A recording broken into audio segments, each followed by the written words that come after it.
Lors de cet accident, j'ai fait un arrêt cardiaque qui a duré 7 minutes, mais qui pour moi n'a pas été un arrêt, puisque j'ai voyagé hors de mon corps.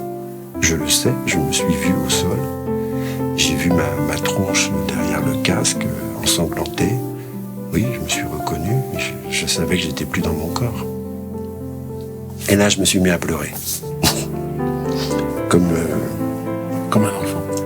Ouais, comme ça vient maintenant. Pardon. Bonjour à toutes et à tous. On va aujourd'hui inviter quelqu'un que je tenais à faire venir dans le studio, des studios aujourd'hui. Il entame une série, je pense, de pas mal d'interviews qui vont se passer ici, où on va découvrir le parcours particulier de personnes qui ont des choses qui me semblent remarquables à raconter. Alors, j'ai le plaisir de vous présenter aujourd'hui Marc-Alain Velsin. Raconte un peu ton parcours, tes faits d'armes, ce que tu as fait et où tu en es aujourd'hui dans ta vie. Je vais commencer par ce que je suis pas. C'est un bon début. Je suis surtout pas un maître. J'invite personne à suivre mes conseils. Et en fait, qui je suis, l'expression de mes possibilités, le plus que je peux. Donc, l'une d'elles en particulier est liée au magnétisme. Populairement admis que le magnétisme, c'est l'attribution que l'on fait à quelqu'un qui dit être magnétiseur. Donc moi, je me qualifie pas de magnétiseur, mais je sais que ça œuvre de cette essence-là. Je guéris les brûlures, je conjure les brûlures. Alors, donc, coupeur de feu. Ouais, je suis un coupeur de feu, je suis un bouteux, en quelque sorte. Dans cet héritage, je me suis rendu compte que j'excellais aussi à faire disparaître les zonas. Des fois, c'est compliqué parce que c'est une maladie, c'est pas une brûlure, alors qu'une brûlure, c'est un accident. Je me suis rendu compte aussi que cette faculté dont je dispose pouvait me permettre d'agir sur les animaux et leur faire du bien quand ils étaient blessés, quand ils étaient dans une fatigue, une infection. Voilà, je reçois les animaux et je trouve que c'est un bonheur parce que l'animal, lui, il triche pas. Il est sincère et entier. Il est sincère, il est entier. Et c'est toujours un plaisir parce que l'animal, il est toujours d'accord. Il est toujours d'accord. Je lui demande avant. Je dirais que c'est naturel. J'aime pas la souffrance. J'aime pas ne pas pouvoir intervenir sur la souffrance des gens. Je me suis formé aux besoins des patients, en fait. Je me suis rendu compte à une certaine période de ma vie que le magnétisme, c'était pas forcément un endroit où je me sentais complètement bien parce que c'est limité. Ce n'était qu'une partie de moi, ce n'est qu'une possibilité. Donc j'ai développé des moyens. En l'occurrence, des moyens de thérapeute. Donc j'ai étudié la naturopathie pendant plus d'une année, l'iridologie, l'hypnose, enfin tout ça, ça fait partie du package de naturopathe. Et je me suis attaché à suivre des formations en phytothérapie, en homéopathie, j'y ai eu droit. Donc moi, ça a été mon moteur, et c'est probablement ce dont nous allons parler, puisque je sais pourquoi tu veux m'interviewer. Oui. C'est un de mes moteurs que j'essaie de transmettre le mieux que je peux à toutes les personnes que je reçois. C'est votre santé vous appartient. Moi, je ne suis qu'un intermédiaire des éléments qui vont vous permettre d'aller mieux. Si j'ai la réponse, je vous la donne. Si vous l'utilisez, vous irez vers la guérison, votre guérison. Alors, si je comprends bien, Marc-Alain, tout ce parcours, tout ce que tu as fait, a été dans l'unique et seul but de comprendre l'être humain dans son intégralité, vraiment, dans son ensemble. C'est pour ça que tu as suivi tout ce parcours. J'ai compris que on pouvait pas toucher n'importe comment. On touche pas avec sa technique. Il faut que j'apprenne ça. Et donc j'ai étudié un peu plus profondément l'ostéopathie, parce que je voulais pas faire n'importe quoi sur un dos, je voulais pas tirer n'importe comment, je voulais pas pousser n'importe comment. Puis c'est pas satisfaisant. Donc j'ai découvert la fasciathérapie avec l'école de Danny Bois, que j'ai pratiqué quelque temps, et ça m'a suffi pour vérifier qu'en médecine ayurvédique, on fait la même chose. On respecte un rythme qui n'est pas celui qu'on connaît tous. C'est un rythme de 2 pulsations minutes. Ça dure 15 secondes pour faire un truc, 15 secondes, là, et de 15 secondes en 15 secondes, on fait un mouvement. Ouf. C'est complexe. Et j'ai beaucoup aimé ce genre d'études parce que là, quand j'ai touché les gens, je sentais que je les respectais beaucoup plus.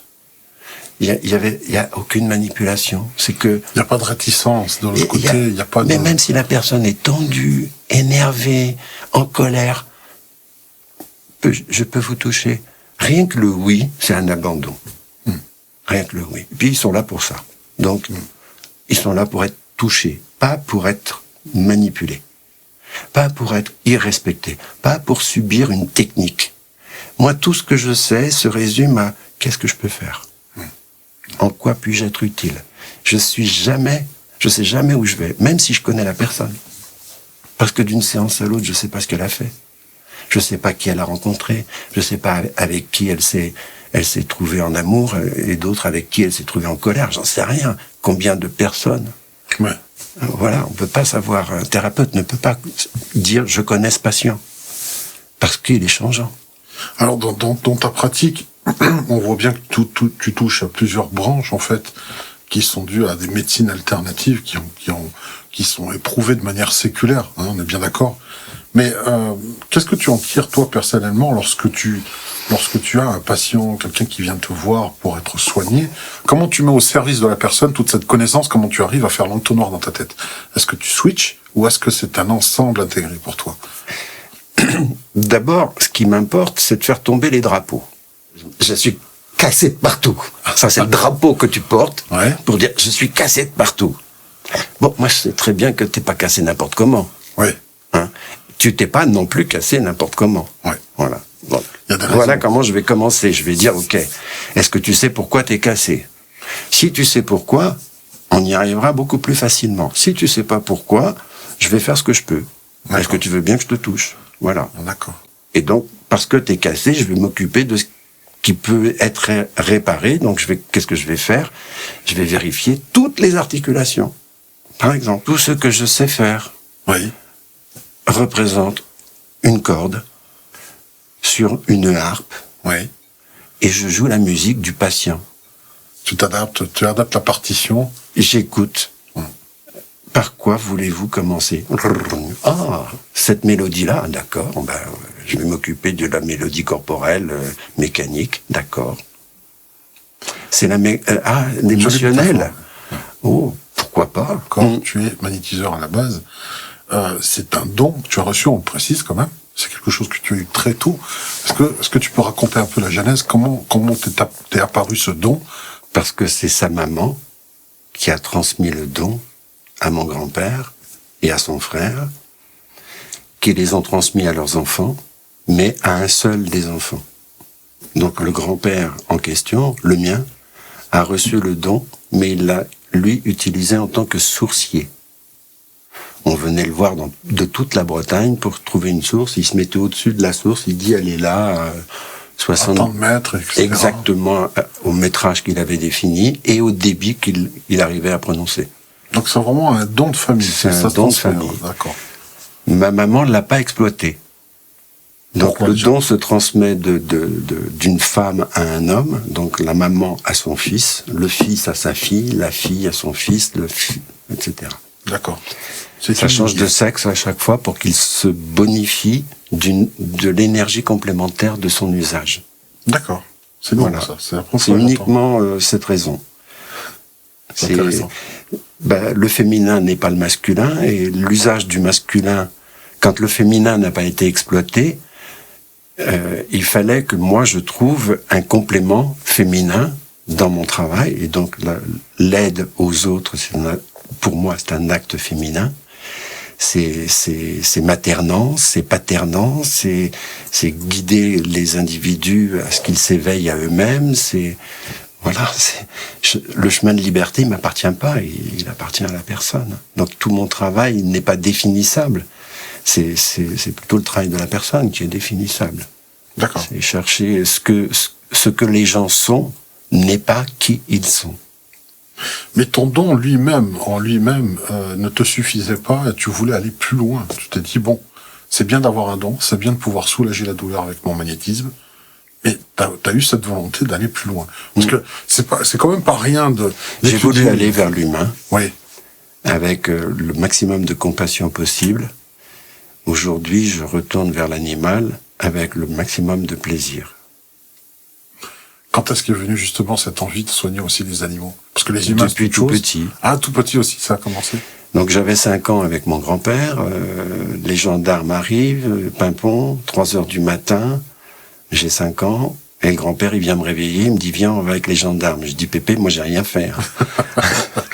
Et là les gendarmes ils souriaient derrière, donc j'ai compris que c'était peut-être autre chose. J'ai demandé à ce qu'on mette le pimpon en pleine nuit, moi je voulais que ça fasse pimpon, donc ils ont mis le pimpon. On est arrivé dans une ferme, ça puait l'incendie qui venait de s'éteindre. Le fermier avait voulu sortir ses vaches de la grange enflammées. Donc il a réussi son opération et la dernière vache, il sortait pas et le grand-père non plus. Donc les enfants sont allés chercher le grand-père. Il avait pris une botte de paille enflammée sur le dos. Ça l'avait assommé. Oui. Il était en train de brûler sur place. Oui. Donc ils ont sorti leur père et il était sur la table de la campagne. Une table qui, pour moi, mesurait 1 kilomètre. Et le grand-père était allongé dessus, sur des couvertures, avec des draps, et puis il y avait des médecins, il y avait des blouses blanches. Il y avait la famille, il y avait plein de monde. Et moi, j'étais là dans mon coin, et je dis, pourquoi je suis là? Et le grand-père, il me dit, allez, enlève ton t-shirt. Mais il fait froid, Pépé. Non, mais t'enlèves ton t-shirt, on va te mettre un drap. Il m'a pris, il m'a posé sur le dos du bonhomme, les bras écartés, je me suis endormi tout de suite. Ça a été ton premier soin. Ça a été mon premier soin. J'ai pas réfléchi. Je savais pas ce qui m'arrivait. Et le message que moi je dis pas, c'est ce que je n'avais pas pu entendre, qu'on m'a raconté beaucoup plus tard. C'est que le papy en question, il dit le petit, il est là, il a le don. Vous allez le chercher. Je vais pas à l'hôpital. Alors, t'es devenu populaire, oui, c'était une bonne chose. J'étais populaire, puis j'aimais bien ça. J'avais des cadeaux. Ah, c'est bien. Ah oui, j'avais des cadeaux. Mon frère, il en avait pas. J'avais plein de cadeaux. Tu as atterri à un moment donné à Paris, où tu as exercé pendant un certain nombre d'années en tant que thérapeute. Parce que Paris, ça s'est terminé pour moi en 1995. J'avais appris beaucoup de choses. Oui. J'ai un naturel assez communicatif à l'époque. Je fais beaucoup de sport, je suis un beau mec. Je suis musclé, je fais du sport 1h30 de muscu tous les matins. C'est un Marc Alain en forme. Ouais, beau. Non, beau. Et je passe mon permis moto avec succès. J'ai une grosse moto parce que circuler dans Paris, c'est de la folie. Ouais. J'habite à Saint-Germain-en-Laye, je vais à Paris tous les jours, c'est 35 bornes en moto, du beurre. En gros, 15 ans de moto, un accident. Un seul. Une femme grille le feu rouge. Je percute. 27 fractures. Je vois plus de cet œil, j'entends plus de cette oreille. Et je me balade avec un traumatisme crânien qui me laisse un mal de tête proche, en sensation proche de la sinusite. Et ce, en permanence. Un acouphène, une espèce de... permanent. De temps en temps, il y a le train qui s'en mêle. Ça passe dans le tunnel. Ça fait beaucoup de bruit. Et j'entends plus personne. Donc j'ai un handicap au niveau de l'audition, j'ai un handicap au niveau de la vue. Et 27 fractures, donc j'ai essayé de me réparer tout seul, en fait. C'est le drame de ta vie, on peut le dire. Non, c'est le cadeau. C'était un cadeau. C'était un cadeau. Il fallait que je m'arrête, il fallait que j'arrête mes conneries, que je descende de ce piédestal sur lequel j'étais monté. J'étais devenu un gourou.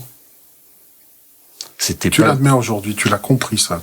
Oh, mais je l'ai compris très rapidement. Je me suis tout de suite demandé qu'est-ce que j'ai fait pour me mériter cet accident. Qu'est-ce que j'ai fait? Mais il faut que je cherche, il faut que je trouve. Et j'ai trouvé, bien sûr. J'étais monté sur un piédestal et j'avais pas à le faire. J'avais pas à le faire. Donc tu n'as pas pris ça comme une punition, mais plutôt non, comme une remise à zéro des compteurs. C'est une récompense. D'accord. Mais bon, j'ai été servi par ce que j'ai vécu aussi. Lors de cet accident, j'ai fait un arrêt cardiaque qui a duré 7 minutes, mais qui pour moi n'a pas été un arrêt, puisque j'ai voyagé hors de mon corps. Je le sais, je me suis vu au sol. J'ai vu ma tronche derrière le casque, ensanglantée. Oui, je me suis reconnu. Je savais que j'étais plus dans mon corps. T'en as pris conscience tout de suite que c'était toi? Non, pas tout de suite. Non, pas tout de suite. La première chose que je vois, ce sont des étoiles qui brillent et qui vont dans tous les sens. J'ai dit, c'est bizarre ça, c'est beau. Qu'est-ce que c'est beau. Mais c'est comme des rayons de soleil, tu vois, mais juste devant moi, comme ça, sous mes yeux. Alors, déjà, sous mes yeux, je m'interroge comment ça se fait que c'est en bas. Donc je vais vers ça. En général, on lève les... Oui, c'était les pompiers qui avaient leur casque. Ça, la réverbération, ça brille, les casques. Oui, c'est vrai. Les reflets des réverbères, c'était à minuit. Il y avait plein de réverbères, c'était derrière la gare Montparnasse, donc il y avait plein de réverbères. Il n'y avait personne sauf moi par terre, et les pompiers autour. Mais moi, les casques, c'était les lumières que je voyais pour des étoiles. Et là, j'ai vu qu'il y avait un mec par terre. J'ai pas compris tout de suite que c'était moi. C'est quand ils ont secoué le bonhomme, qui répondait pas. J'ai dit, c'est bizarre, il a la même combinaison. Il me ressemble. J'ai arrêté, il est mort. Voilà, pour moi, il était mort, ça se voyait. Il n'y avait plus rien. Plus de vie. Il brillait pas. Il n'y avait rien. Et il a ouvert le truc, et il a sorti le portefeuille, il a pris une carte d'identité, qui s'appelle Velsin Marc-Alain. Vous êtes là, monsieur Velsin? Et il me frappe. Et je lui dis, je sais pas. Puis je me suis reconnu. Et là, tu prends tout de suite la dimension de la gravité du moment. Tu te rends compte que t'es entre la vie et la mort, là. Non, même pas. À ce moment-là, très sincèrement, je me suis dit, mais ça y est, c'est fini. Ah, c'est trop bien. Ah, vraiment, je me suis senti, mais bien tout de suite. J'ai dit, ah, c'est super, c'est fini. Mais j'étais content. Et aucun regret, aucun attachement spécifique qui te ramenait rien, à notre planète. Que du bonheur. Immédiatement, j'étais heureux d'en avoir terminé. Et c'est quoi? C'était une sorte, comme si comme si tu portais un sac à dos plein de pierres et d'un coup qui était relâché. Je sais pas, imagine que ton chat se barre pendant 3 semaines. Puis un jour, t'entends le portillon de la chatière et tu vois ton chat qui rentre à la maison. Quel soulagement. Oh, voilà. Le cœur emporté. C'est vrai. Voilà. C'est la de joie. Je dirais que c'est la même sensation. La même sensation. J'ai fini. J'avais laissé un cabinet florissant, une profession florissante. Je gagnais beaucoup d'argent. Je faisais plein de stages. J'avais plein de monde. Je faisais des marches sur le feu, des trucs de fou. De fou. Oui, je le referais parce que je suis fou. Alors, je referais des marches sur le feu, mais avec des gens conscients, pas avec des gens qui viennent là par curiosité. Ouais. Pas des groupies. J'ai pas envie de prendre cette place-là. C'est fini ça. Ah là, tu veux savoir plus de choses, toi. Je pense qu'on va y revenir après. Mais on va quand même parler de l'aspect quand même, parce que je pense que c'est intéressant. Je t'ai dit tout à l'heure, je veux pas. Et c'est la première fois que je le fais depuis que j'ai eu cet accident, depuis 95. C'est le premier témoignage que tu fais. C'est la première fois que tu en parles. C'est la première fois que j'ose en parler. Une exclusivité. Oui. C'est une exclusivité même pour moi. Même pour toi. Donc qu'est-ce que j'ai vécu? Qui était attiré, c'est toutes mes cellules qui étaient attirées. C'est pas mon mental, c'est pas mon émotionnel, c'est tout moi. J'ai waouh, comme ah oui, ça fait du bien. Et ça fait tellement de bien que ça va de plus en plus vite. Et tout au bout, il y a une espèce de lumière comme celle qui me regarde là, qui est éblouissante, mais tellement éblouissante que je vais me brûler quoi. C'est incandescent. Enfin non, c'est luminescent. C'est pas incandescent. Il y a un autre terme, je l'ai pas en tête, mais c'est proche de l'irradiation lumineuse totale. Et pourtant, je ne suis pas aveuglé. Donc je peux voir dans une immense lumière sans être ébloui. Et depuis, c'est vrai que je peux regarder le soleil en face. Je vais essayer de dire les choses pour que chacun puisse comprendre l'image. Il fait nuit. Vous êtes dans votre chambre. Tout à coup, il y a de la lumière dans le couloir. Et tout le tour de la porte brille de cette lumière qui est immense dans le couloir, parce qu'il faut voir dans le couloir. Et la lumière est allumée. La porte s'ouvre et il y a un personnage qui apparaît. Vous êtes dans le noir. Qu'est-ce que vous voyez? Une ombre. Et donc moi, dans cette lumière, je vois une ombre.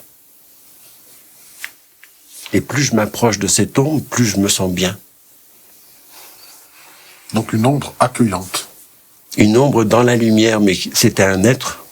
C'était pour moi un individu, une entité, un être de lumière, dans la lumière, de lumière, dans la lumière. Je voyais son halo d'une distinction particulière, plutôt dans les blancs nacrés.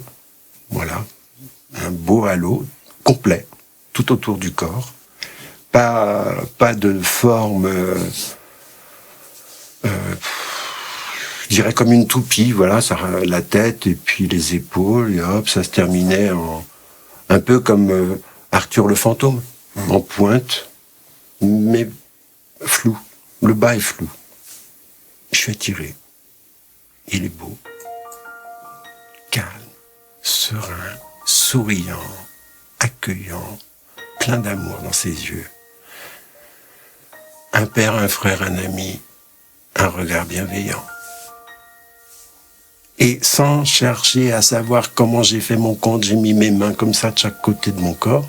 Il avait les siennes de la même façon et nous nous sommes traversés. J'ai dit, il sait tout.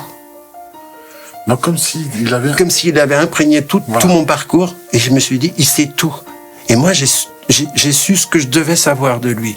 Donc un échange d'informations instantané à ce moment-là. Sauf que d'un côté, je regardais ce qui était de l'ordre du parfait ou du presque parfait. Il n'y avait pas d'ombre. Que de mon côté, avec les ombres incroyables, j'avais honte. J'étais honteux. Je me suis retourné. Je raconte ce que j'ai vécu. Oui, bien sûr. Je me suis retourné. Dire que oui, je l'ai reconnu, je savais qui c'était.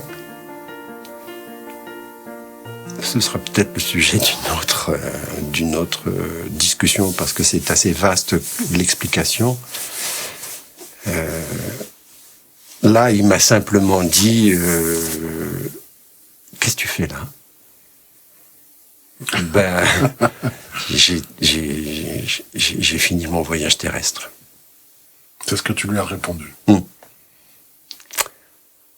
Et si c'était pas fini? Non, c'est forcément fini. J'ai vu mon cadavre. Ils ont beau mettre des machins là. Ça revient pas. Non, j'ai pas envie de revenir, moi.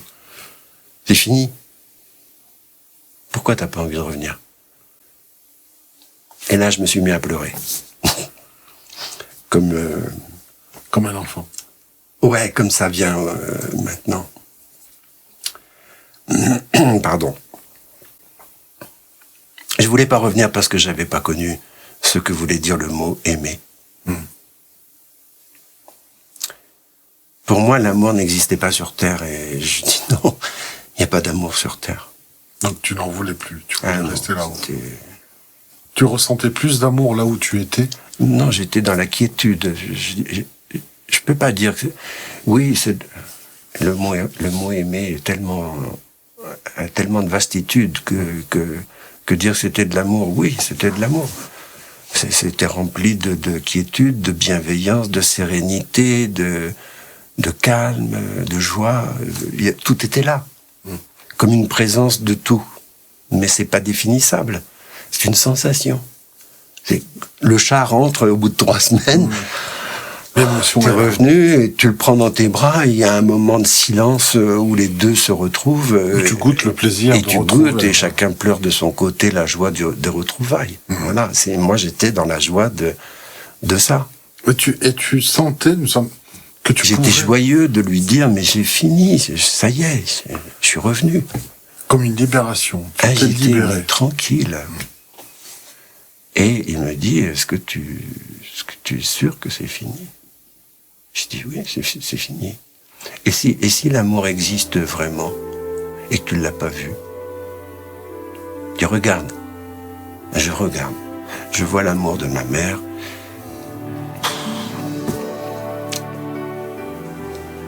Il y en avait partout. Mais je ne l'avais pas vu. Et pourquoi tu l'as pas vu? Parce que tu étais en colère. Il m'a dit, voilà, c'est le genre de regard que tu vas maintenant fréquenter. Et dans ces regards que j'ai vu un très très beau regard. Je dis, il est beau celui-là. Oui, mais ils sont tous pour toi si tu veux. Même celui-là. Oui, même celui-là. Il n'y avait qu'à prendre. Oui, mais c'est fini. Là. Mon corps, il est... Non, tout ça, ça peut s'arranger. Hein. On peut négocier. Il me dit, ouais, je vais le faire à ton humour. Hein. Tu veux recommencer les couches culottes?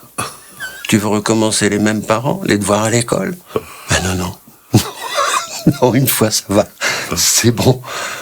Bon, bah, tu peux y retourner si tu veux. Et on va se débrouiller. Et tu as pris la décision de revenir, toi? Ça a été instantané. J'ai de cette phrase à mon corps. Vous êtes là, monsieur Velsin? Et il me donnait des claques. Ben oui, je suis là. Ça a duré 7 minutes. Entre le moment de l'accident et le moment de je suis là, 7 minutes. Je ne veux pas raconter, parce que après ça devient une foire d'empoigne. Mais c'est vrai que j'en ai beaucoup voulu à cette femme d'avoir grillé le feu rouge. Parce que 27 fractures, ça fait mal. J'ai plus que des moignons de dents. Par exemple, toutes mes dents ont explosé. Je vois plus que d'un œil, j'entends plus que d'une oreille, je suis cassé. Donc, si un jour on parle du pardon, on verra que je suis pas vraiment à pardonner. Non, je suis pas un maître, hein, je suis pas parfait. Hein. Tu l'as dit, hein? Ouais, dit au début. Dit, oui. Non, mais je lui en veux pas. Je sais que c'est pas de sa faute. Elle était sous anxiolytique. C'est une femme dépressive. On l'a su, mais des années plus tard. Bien après, oui. Bien après. Alors, j'ai insisté, mais le temps, tu me dis 7 minutes, mais parce que ta perception à toi du temps là-haut, elle était de combien? À combien tu l'évalues, toi? Tu penses que tu es resté combien de temps? Plusieurs heures. Plusieurs heures. Alors que ça n'a duré que 7 minutes, ça, ce sont les médecins réanimateurs qui te l'ont certifié. Oui, parce que j'ai vu plein de paysages inimaginables de beauté. J'en ai profité. Je dis, je veux pas repartir sans savoir où je suis. J'ai tellement galéré dans ma vie que c'est un cadeau. Je veux repartir avec. Je me suis promené. Voilà, j'ai rencontré d'autres individus ou d'autres entités. Donc là, tu n'as pas raconté l'intégralité. Tu as fait un raccourci. Là, on peut parler de comment. Je dirais, c'est essentiel. Le reste, c'est dans mon parcours, de ce qui m'est personnel, de ce que je dois faire, Parce que tu as des messages, alors, tu es en train de me... Bien sûr. D'accord, qui t'ont été clairement dit par rapport à la suite. Clairement définis. D'accord. Et est-ce qu'on peut parler... Est-ce que tu avais une mission ou c'est quelque chose de galvaudé aujourd'hui de dire ça? On t'a parlé de ça ou c'est pas vraiment... Je l'ai dit au début, ne monte plus sur un piédestal. C'est ça ma mission. Je me laisse guider, je sais que c'est pas moi qui définis ça, c'est comme ça vient. Je sais ce que je veux faire, je veux transmettre le plus possible. Alors sans que ce soit prétentieux, je dirais que je suis un éveilleur de conscience. Voilà, j'amène les gens à prendre conscience de ce qu'ils peuvent faire pour ne plus jamais avoir besoin d'un thérapeute dans l'urgence. Parce qu'ils auraient un bobo par-ci, un bobo par-là. Savoir réparer leur dos eux-mêmes. Leurs épaules tout seuls. Leur cervicale tout seul. Voilà, et c'est juste le faire, et ça marche. Aujourd'hui, ce que tu nous dis clairement, c'est te paraphraser, mais si tu peux me permettre, c'est on peut s'auto-réparer. Oui. Tout seul. Oui. Sans avoir besoin. Est-ce que j'ai l'air d'avoir 27 fractures, de ne pas voir de cet œil, de ne pas entendre de cette oreille? Non, si tu ne le dis pas, on ne le sait pas. on va être honnête avec nos chers auditeurs et auditrices qui nous regardent, qui nous écoutent. Ça ne s'est pas arrêté là. Tu as vécu un drame après sur le plan matériel, on va dire, parce que étant cassé, non seulement tu as perdu ta profession, le moyen d'exercer à ce moment-là, pendant ta convalescence. Tu as tout perdu. Tu as vraiment, à ce moment, tu as été dépouillé de tout. Me sont restés fidèles les patients avec qui j'avais une relation authentique, que je continue de recevoir. Certains patients du passé. Ils viennent jusqu'en Ardèche, ça me touche. De Paris, de cette époque. Et même de plus loin, de Prague aussi, de Vienne, de Genève. Il y en a une, elle vient une fois par an en vacances en France, elle vient de New York. Ça me touche. Et elle tient spécifiquement à ce que je la reçoive. C'est le cadeau. Et à ce moment-là se pose le moyen de ta subsistance. Ça a détruit ma vie en moi, physiquement. Donc j'étais démoli physiquement. J'avais mal partout, des fractures. Ça fait quand même pas mal souffrir. J'ai un gros souci majeur, c'est que je ne supporte pas les anti-inflammatoires, les anxiolytiques, les neuroleptiques, les somnifères, l'aspirine, la codéine. Donc tout ce qui représente la médecine allopathique ne te convient pas. Je suis allergique. C'est pas possible. Donc les maux de tête, démerde-toi. Pardon, je l'ai dit, c'est pas tu as le droit de le dire, oui. On vit avec, voilà ce qui m'a été répandu. Bah oui, je vis avec. Les acouphènes, il faut vous faire une raison. La prostate, vous touchez pas. Je me débrouille. Donc j'ai cherché des méthodes hors du commun pour trouver le moyen de remettre en équilibre toute cette désorganisation accidentelle. Il m'a fallu 8 ans pour marcher normalement. L'émotionnel a été pas mal détruit parce que ça a été aussi la rupture avec ma compagne de l'époque. Je gagnais plus d'argent. Je pratiquais plus mon métier et elle m'avait sur le dos 24 heures sur 24. Je pouvais pas bouger, il fallait qu'elle me lave. Donc le mot aimer, il se diluait encore là. Voilà, encore une preuve supplémentaire que... Il y avait des choses qui se mettaient de côté. Donc il y a des gens que j'ai plus jamais vus et j'étais bien content de plus les voir. La séparation a été douloureuse, elle s'est faite. Après, sur le plan mental, j'ai pas mal dégusté aussi parce que j'ai des neurones en moins. Avec un traumatisme crânien, un arrêt cardiaque de 7 minutes, j'ai de la chance de parler correctement. Oui, c'est vrai. J'ai de la chance d'être reconstruit, comme je me suis reconstruit. J'ai fait beaucoup de travail, c'est vrai, j'ai rencontré énormément de thérapeutes. Et je continue parce que je trouve que je suis à un endroit où je m'aperçois qu'il n'y a pas de limite au développement de soi. Et à chaque fois que je suis devant quelque chose, je sais que je n'ai fait que me mettre devant cette chose. Et tout ce que j'ai fait pour me mettre devant cette chose n'est rien en comparaison de ce que je vais découvrir. Ça, c'est le cadeau que j'ai vécu de l'autre côté quand je me suis promené. C'est le cadeau de ce que j'ai reçu comme enseignement pour moi, pour ma conduite à venir. Et tout ce que j'ai entendu se réalise. Et va probablement se réaliser. Et malgré toute cette souffrance que tu vivais pendant cette rééducation longue et douloureuse, comme tu le dis, c'est vrai, il n'y a pas besoin de beaucoup d'imagination pour comprendre que ça a été une épreuve difficile. À tous les niveaux. À tous les niveaux. Par moment, il t'est pas venu quand même le regret de dire, mais quelle connerie j'ai fait de revenir. Sois honnête. Est-ce que tu t'es pas des fois posé la question de dire, j'aurais dû rester là-haut et pas revenir? Est-ce que ça t'est venu des fois à l'esprit par moment? Non. Pas une seule fois. Malgré toutes les douleurs? Pas une seule fois.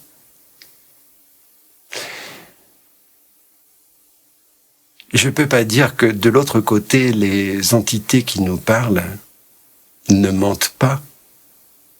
Parce que le fait de dire que quelqu'un ne ment pas, il y a forcément un mensonge dans l'expression de ne pas mentir. C'est comme quelqu'un qui dit « moi, je suis pas raciste ». S'il le justifie, c'est qu'il l'est. Donc le mensonge n'a pas lieu d'être dans les propos de ces êtres qui m'ont parlé, puisque ça n'existe pas. C'est ce que je te dis, c'est ce qui est. Et ce qui est n'est pas jugeable, n'est même pas à remettre en cause. Et j'ai pour preuve que pendant ces 8 années, oui, j'ai perdu beaucoup, mais j'ai rencontré aussi l'excellence. Donc j'ai perdu ceux qui dorment, et j'ai rencontré des gens qui se réveillent, qui sont sur la voie du réveil. Voilà, et c'est beaucoup mieux. Et j'ai même épousé la personne qui avait le regard que j'ai vu de l'autre côté. Voilà. Tu l'as trouvé. Tu l'as trouvé. Et j'ai trouvé ma femme. La femme avec laquelle j'ai envie de faire le reste de ma vie. D'accord. Et elle m'apprend beaucoup. J'ai beaucoup de leçons à apprendre du féminin. Je suis un macho né, d'un père macho. Je suis moi-même un gros macho. Et depuis cet accident, bon, je sais ce que c'est que le machisme, c'est bon. Il y a un terrain que je connais pas, c'est sois toi et ça suffira. Et donc, en fait, il y aurait pas le féminin, il y aurait pas l'humain. Donc si on résume, tu étais à Paris, tu avais une bonne situation, matériellement confortable, niveau du salaire, tu étais sur un piédestal, tu le dis toi-même. Tu as quitté cette illusion pour quelque chose de beaucoup plus réel. Donc tu n'as pas perdu au change, c'est ce que tu es en train de nous dire. J'ai gagné en qualité. Et j'ai perdu la qualité matérielle. Mais bon, je dirais, j'ai laissé tomber la qualité matérielle. Bon, c'est vrai qu'il faudrait que je change mes vêtements et commence à être troué, mais bon, c'est pas dans l'urgence, je m'en fous. Ce qui compte, c'est qui je suis, et qui je suis mérite de vivre encore le temps que je transmette. Voilà, je demande pas mieux. J'ai reçu, je sais que je vais recevoir encore. Voilà, et je continue de recevoir chaque jour. C'est un beau cadeau. C'est un beau cadeau. Cette NDE, et c'est vrai, a changé, bouleversé ma vie. Je ne vois plus les gens comme avant. Je les vois mieux. Et quand je reçois quelqu'un, je reçois la personne qui est là, dans ce corps. Je reçois pas son corps, je reçois pas la personne qui se montre, je regarde la personne qui est dedans. Nous sommes tous une âme avec un corps. Maintenant, je le sais. Je l'ai vécu. Je peux pas le prouver. Mais je me suis vu en tant qu'âme. J'ai aussi vu des tas d'âmes errantes. Je les plains. Je vais pas interpréter ce que j'ai vu. Je dis simplement, je savais que c'était des âmes errantes. Je les plains. Tu sentais leur souffrance, leur mal-être?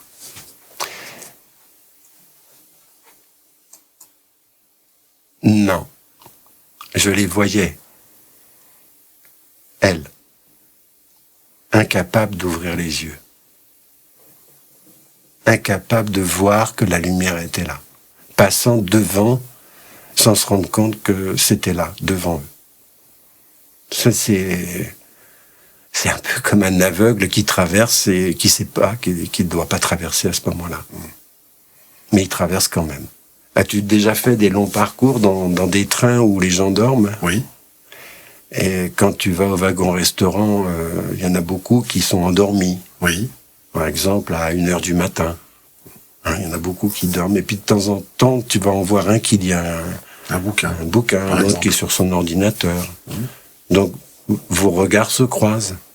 Puisqu'il y en a pas beaucoup qui se baladent à 3h du matin dans le train pour aller pisser ou aller boire un café.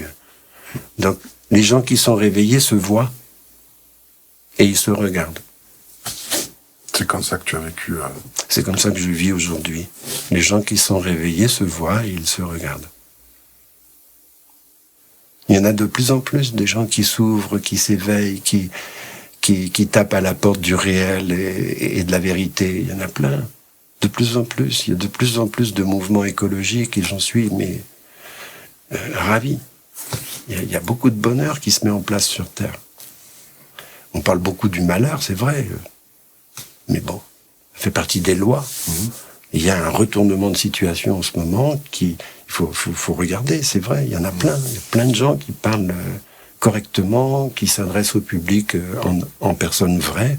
Tu sens ce changement qui est en train de prendre de plus en plus massivement les personnes. On est à un point critique où on va basculer peut-être vers une sorte de sagesse, ou un mieux-être en tout cas, qui va profiter à l'humanité. Tu le sens un peu comme ça ou... Oui. Il y a de plus en plus d'élus. Il y a de plus en plus de gens capables de s'ouvrir. C'est à la portée de tous aujourd'hui. Ouais, il suffit d'ouvrir un peu les yeux. C'est à la portée de tout le monde d'atteindre les plus hauts sommets de la conscience, les plus hauts sommets du corps, de l'équilibre de nos corps. Fin 95, lorsque cet accident est arrivé, qui a changé radicalement ta vie et surtout ta perception des choses, as-tu cherché, toi, à retrouver cet état-là? Oui. À y retourner? Oui. Et as-tu trouvé le moyen de t'y rendre, hormis les fusées? Tous les humains, tous les animaux, tout ce qui vit sur Terre a exactement le même but, le même dessein. Il y a un rôle universel. C'est un rôle qui est inclus en chacun et qui manipule l'individu, qu'il soit un arbre, une plante, une abeille ou un humain, ou un chimpanzé, ou un yéti, peu importe, tout ce qui vit est manipulé par cette vérité qui est une évidence. Nous sommes là pour nous incarner. Pour expérimenter. Pour expérimenter la matière dans tous ses plans. L'avantage que nous avons d'être incarnés, c'est de réunir toutes les énergies de l'univers dans cette présence corporelle. Je peux toucher l'éther, le plus subtil, comme la matière la plus lourde, puisque je suis incarné. Maintenant, tu vas comprendre, c'est encore un autre sujet. Nous ne sommes pas éduqués à qui nous sommes, mais à ce que nous pouvons être. Et donc la robotisation qui est faite de l'enseignement éducatif de l'humain depuis des millénaires, c'est d'en faire des robots. Il y a une manipulation. Des manipulations, à tous les niveaux. Nos croyances. Pourquoi est-ce qu'on ne vit pas nu dehors? Couvre-toi, il fait froid dehors. C'est acquis. C'est acquis qu'il faut se protéger. Alors que cet acquis n'est qu'un acquis du mental. Ça fait pas partie du règne animal. L'animal va trouver son nid, si c'est un animal qui trouve un nid, va trouver son nid. Autre, ouais. L'aigle, il a un nid à l'extérieur. Il pleut, il pleut. Il fait beau, il fait beau. Mais il est dehors, sur son nid. L'ours, il est dans sa caverne. Et l'humain, il est dans sa maison. Il est dans sa voiture, dans ses vêtements, dans ses chaussures qui brillent, dans son attaché-caisse, dans son portefeuille aussi. Voilà, le dieu argent a remplacé des évidences. Il ne faut surtout pas que l'humain se réveille et qu'il prenne conscience que l'incarnation, c'est vachement intéressant. S'incarner. Moi, je vois le résultat sur 27 fractures. Je me suis reconstruit, je peux proposer ça à tout le monde. Et je peux même aller beaucoup plus loin, et je vais aller beaucoup plus loin, parce que je trouve que c'est fascinant. C'est fascinant, les possibilités de l'humain. C'est extraordinaire, la récompense que je peux recevoir à chaque fois qu'une personne qui est montée avec des béquilles et qui ressort sans ses béquilles. C'est beau. C'est un cadeau. Quand je dis les béquilles mentales, émotionnelles, physiques, peu importe les béquilles, le médicament que la personne prend, c'est une paire de béquilles. Et si elle repart sans son médicament, ouais, j'ai fait quelque chose de bien. Je suis content. Moi, le truc que j'ai trouvé, c'est tout mon corps qui te parle. C'est tout mon corps qui a soif. C'est tout mon corps qui mange. C'est tout mon corps qui respire. C'est tout mon corps qui marche. C'est tout mon corps qui conduit. C'est tout mon corps qui fait coucou. C'est pas ma main, c'est tout moi. Alors, des fois, il y a des gens qui sont surpris par ça, parce que c'est une entièreté que je présente au monde. C'est tout moi qui est là. Est-ce que c'est ça l'éveil? J'en sais rien. Mais je suis là. Avec tout moi. Donc il y a une histoire d'intention. Le fait d'être dans tout mon corps à chaque instant, je l'ai élargi en me disant, si j'ai des yeux, ça sert à quoi? Ça sert à voir et à regarder. Donc je te regarde et je vois l'environnement. Donc je suis content parce que là on est en train de parler de l'invisible en fait. Oui. La NDE, ça touche à l'invisible. Et dans cet espace, il y a une personne invisible que je ne peux pas ne pas remercier, qui est présente mais qu'on ne voit pas, mais elle est invisible et c'est comme un fantôme. Et je ne peux pas ne pas la remercier parce qu'elle manipule la possibilité que l'on puisse discuter ensemble. Donc elle est en partie responsable de cette rencontre, de cette diffusion. En plus. D'accord. En plus, c'est une personne importante, mais elle est invisible. C'est pas parce qu'elle est invisible et qu'on ne la voit pas qu'elle n'est pas là. Comment je fais pour le voir? Parce qu'elle est dans mon champ de vision. Même toi, tu vois la lampe, tu vois le mur, non, la lampe et le mur. Oui, en vision périphérique, voilà. Oui, c'est vrai. Et quand tu fais ça, donc vous pouvez le faire, hein, les oreilles, ça sert à entendre et à écouter. Donc si tu te prives de voir quand tu regardes, ou si tu te prives d'entendre quand tu écoutes, là tu m'écoutes, tu me regardes, ça t'empêche pas de voir et d'entendre. Quand tu fais cet effort, le mental n'est pas là. D'accord. Celui ici, le maintenant. T'es dans une attention particulière de... Et tant que c'est pas devenu naturel, fais-le. Et un jour, ça deviendra naturel, tu t'apercevras que tu vois des tas de trucs qu'avant tu ne voyais pas. Oui, voilà. Plutôt que de rêvasser ou de laisser... Que tu entends des tas de choses que tu n'écoutais pas. Au lieu d'être en pilotage automatique, oui. Voilà. Ici, nous sommes dans un studio qui est phoniquement traité, donc je n'entends pas le monde extérieur. Mais j'entends le ronronnement des matériels qui fonctionnent. J'entends le crépitement des lampes qui sont autour de nous. Donc, être plus à l'affût et aiguiser comme ça tes sens, tu arrives à les rendre plus sensibles, comme des antennes, vraiment. Ça prépare à sentir d'autres choses. Tu nous prépares, là, quelque part. Moi, je dirais que c'est vivre avec son corps et avec son entièreté corporelle. C'est la possibilité de ne pas exploiter... pourquoi est-ce que j'exploiterais pas ce champ de vision dans mon quotidien?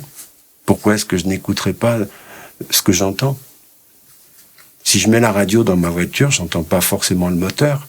Mais si j'écoute le moteur, tout en étant attentif à ma conduite, à voir et à regarder voilà, je suis là, à faire ce que j'ai à faire. Et donc, le secret qui découle de ça, c'est que quand on fait ce qu'on a à faire, avec qui on est, je pense que c'est une définition de l'instant présent. À chaque fois que nous y sommes. Donc si c'est permanent, c'est un instant présent qui dure longtemps. Donc il n'a pas de temps et c'est pas mesurable. Ce que je vous propose, eh bien, c'est de nous retrouver dans d'autres émissions de Des-Studios. Celle-ci était la première. J'espère que vous l'avez appréciée à sa juste valeur, puisque c'était un témoignage exclusif et aussi avec plein d'émotions et surtout de sincérité de la part de Marc Alain. En tout cas, je vous remercie de votre attention. Merci, Marc Alain, d'être venu. C'est moi qui te remercie de m'avoir accueilli et d'avoir pensé à moi. Je suis tout petit dans l'histoire de l'humanité, mais ça me fait du bien de savoir que ça va être entendu. Merci et on se retrouve à une autre fois. Merci, au revoir.